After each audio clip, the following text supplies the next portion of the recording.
Добар ден и од мене. За мене представува посебна чест и задоволство на покана на Боби, градоначалникот на општина Газибаба, да бидам денеска овде во општина Газибаба и да бидам сведок на трансформацијата на општина Газибаба, на сето она што се случува, реализацијата на сите оние проекти. Убеден сум дека тоа што го најави градоначалникот ќе биде реализирано наскоро, а тоа се новите градинки, новото училиште, спортски сали. Важно е да се заклучи дека во овие нешто повеќе од 2 години општина Газибаба доживува една позитивна трансформација и тоа е препознаено од страна на граѓаните. Јас ја користам ова прилика да му честитам на градоначалникот, да им честитам на советниците кои што ја поддржуваат работата на градоначалникот, на пратениците кои што сите заеднички хомогено работат овде во општина Газибаба и кога ќе имаме на таква хомогена заедничка работа, тогаш реализацијата на проектите и успехот се неминовни, значи мора да се случат. Им честитам и на луѓето кои што се дел од администрацијата на општина Газибаба, кои што дневно ја пратат работата на градоначалникот и навистина одговараат на потребите на граѓаните во општина Газибаба. Посакувам уште многу вакви проекти во иднина и повторно ќе кажам, набрзо денеска ќе бидеме сведоци на уште многу нови проекти капитални кои што досега биле ветувани, а не биле реализирани. Училишта, градинки, спортски сали и така натаму и така натаму. Ви благодарам. Ако имате прашања, ви стојам на располагање. Што мислите за идејата да се бира претседател во собранието? Видете, јас слушнав таа изјава на Али Ахмети. Ќе го поделам одговорот во два дела. Првиот дел, мислам дека оваа изјава на Али Ахмети во отсуство на други идеи и во отсуство на корисни проекти, а во услови кога се фатени во огромен криминал, Демократската унија за интеграција се обидуваат сега со лесен дефокус да градат тема, и потоа таа тема да ја пренесат во кампањата и тоа да биде тема во кампањата, како што беше тема во кампањата премиер Албанец, да биде претседател Албанец и мислам дека сега не е моја работа, но јас мислам дека треба да се игнорира. Ова бидејќи сите ние знаеме дека прво не се фактор за да може да наметна таква тема и мислам дека не треба повторно да се фаќаме како јавност на јадицата која што доаѓа од политичка опција која што набрзо денеска ќе биде во минатото и ќе одговара за сето тоа што го праве.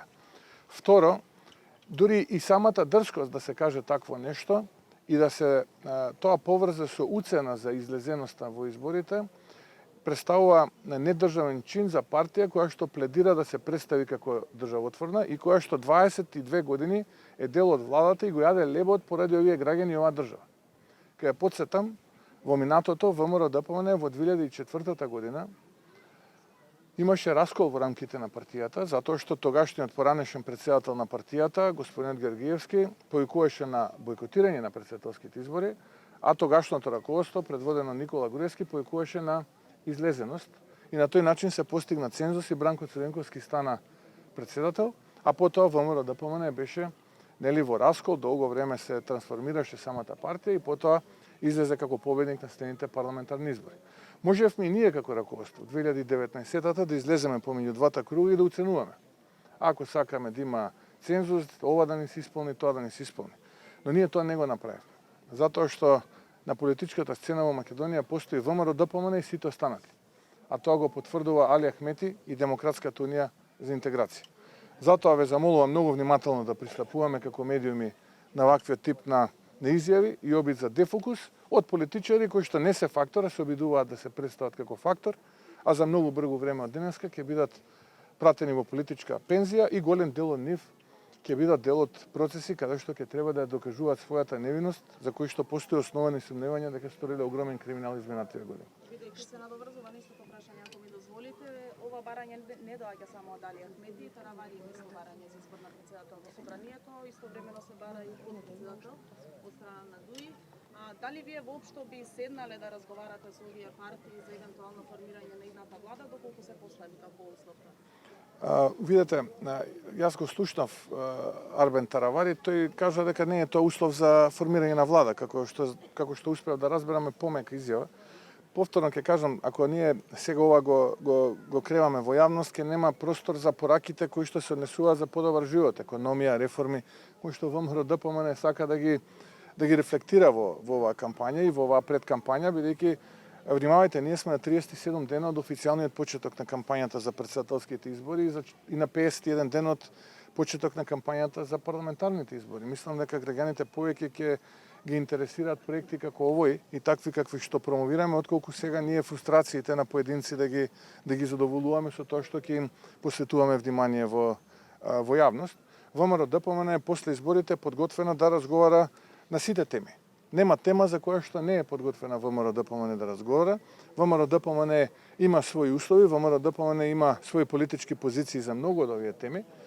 И во зависност од тоа кој ќе биде соговорникот од другата страна, се надевам дека заедно ќе работиме во интересот на граѓаните пред се и Македонија како држава. Конкретно, што мислите за иницијативата на Дуина Ахмети за потпредседател на државата? Не мислам дека тоа е нешто кое што ќе донесе вредност, ќе додаде вредност. Имаше таква иницијатива во минатото, ако се сеќавате во раните 90-ти години, подпредседател на председателот тогаш Глигоров беше господинот Ѓоргиевски. Не мислам дека тоа додаде вредност за граѓаните, дека се подобри животот, така да ние цениме дека треба тие подпредседателски или заменички позиции да се укинуваат, со што ќе се заштитат средства, тие средства ќе бидат наменети за капитални инвестиции и за подобар стандард на граѓаните. Ние не мислиме ни дека нешто носат заменик министерските места, додадена вредност за граѓаните, освен коалицијски и политички преговарања и надмудрувања, ниту пак помош замениците во јавни предпријатија и така натаму. Цениме дека тоа треба да се укине и дека се тоа бесполезни трошоци и дека тие пари може да се искористат за подобар стандард на граѓаните. Господине Мицкоски, споменувате капитални инвестиции, споменувате проекти. Кој е вашиот план за инвестиции во енергетиката? Вие конкретно и вчера имавте трибина на таа тема, ако земеме во обзир на тоа што сите околни држави и други инвестираат огромни средства. Имавме вчера трибина во Битола и јасно посочивме дел од проектите кои што планираме како ВМРО ДПМН и како влада да ги реализираме. Тука пред се мислам на оние проекти кои што ќе значат стабилен електроенергетски систем, бидејќи главниот фокус на вчерашната трибина беше на електроенергетскиот систем и тоа модернизација со десулфуризација и задоволување на, се разбира, оние критериуми за здрава животна средина, а воедно и производство на електрична енергија од фосилно гориво, како што е јагленот. Пред се тука мислам на термоелектраната во Битола и продолжување на незиниот работен век. Исто така, озбилна и темелна истрага за тоа што се случува изминативе години во рек Битола, со акцент на последните случувања, каде што сега пред бегање овие од владата планираат некаде околу 150 милиони евра тендери да распишат. Едниот го завршија, избра омилен свој подизведувач, другиот го имаат објавено.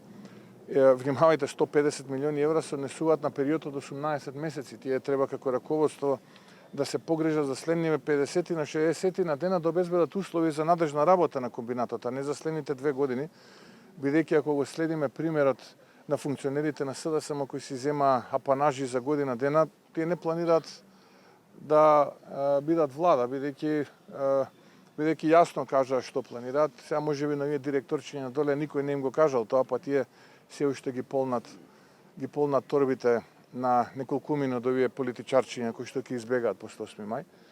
Но главната порака наша е таа дека нас не треба стабилен и електроенергетски систем кој што ќе обезбеди развој, затоа што без стабилен електроенергетски систем ќе немаме ни економски развој. Секој инвеститор бара ресурс за да може својот производен погон да го изгради најпрвин, а потоа да го пушти во функција.